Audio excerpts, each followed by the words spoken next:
As a runner, it can be tempting to only run, but a little bit of strength and power training can go a long way to make sure that running feels easy.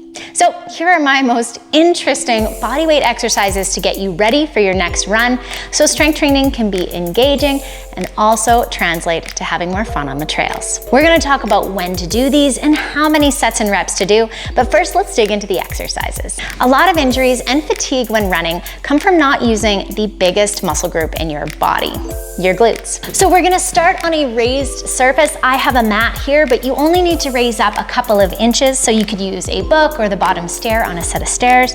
From there, we're gonna stand so our hips are against the wall, knee at 90, hip at 90, and we're gonna press through the foot and knee into the wall here for 3 seconds and then relax.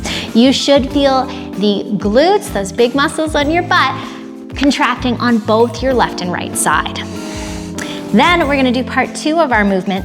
We'll take our hips level, and then without shifting them left, right, we're gonna drop one hip down towards the ground and then come back up just to level. Doing 2 minutes of alternating between these 2 movements is going to make your glutes burn so much. Now, these 2 movements are the ones that I used when I was recovering from a 1,000-mile canoe race and trying to get back into running. I had been spending up to 18 hours a day in a boat with my hips and knees at 90 degrees. So my glutes kind of forgot how to work and my hip flexors got incredibly tight. This made running so hard. My hips started dropping when I was running, leading to sciatic pain and eventually to a full-on cramp of the hip flexor. Now, that same canoe position is really similar to what a lot of us spend our days in at work or driving or on the couch at home.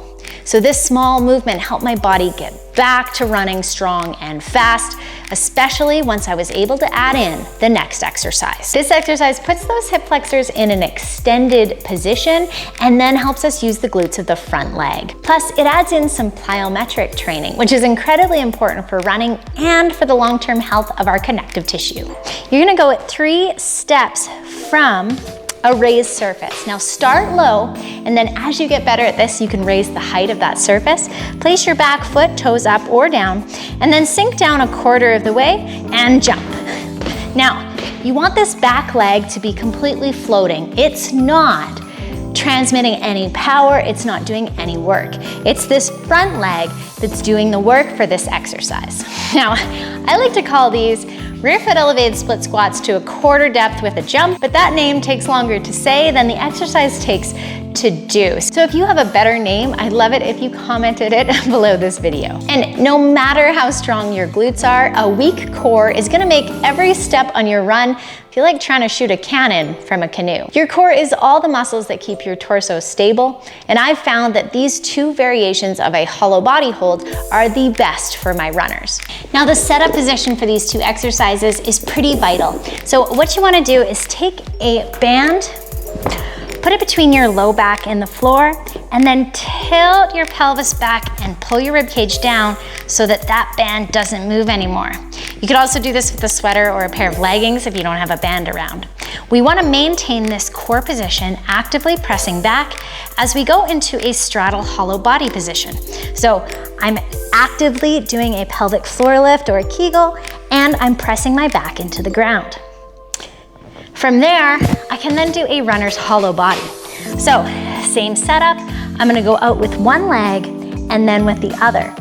As I get better at this, I can go more straight out with the leg. But if I ever lose pelvic pressure and the band comes out, I know that I need to go at a little bit of an easier level to start with. Now, for all of these exercises, you want to focus on feeling the muscle that you know you're trying to engage. That's going to help you get more strength and power out of that movement, and also more change in that muscle over time. Now, if you're looking for an all-encompassing program that doesn't take a lot of time but helps make your running faster, then I think you should check out our Run the Summer program linked in the description below. It is one of my favorite programs to run because whether you are a hardcore runner who's trying to get better, or whether you're using running to get ready for other sports like skiing or hiking, the intervals are short, focused, and effective, so you're only working out for 20 minutes at a time. You can check that program out through the link in the description below, and I hope you have a wilder day.